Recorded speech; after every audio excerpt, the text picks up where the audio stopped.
بہت مشہور بات ہے کہ ایران میں سردی کے موسم میں جب بھیڑیوں کو شکار کم ملتا ہے اور برف کی وجہ سے خوراک کی کمی پیدا ہو جاتی ہے تو بھیڑیے ایک دائرے کی شکل میں بیٹھ جاتے ہیں اور ایک دوسرے کو گھورنا شروع کر دیتے ہیں۔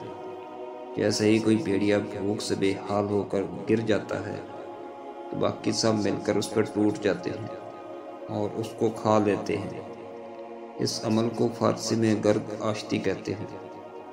اگر اس عمل کا گہرائی سے تجزیہ کیا جائے تو معلوم یہ ہوگا کہ یہ کام بھیڑیوں کے ساتھ ساتھ کافی حد تک انسانوں میں بھی پایا جاتا ہے۔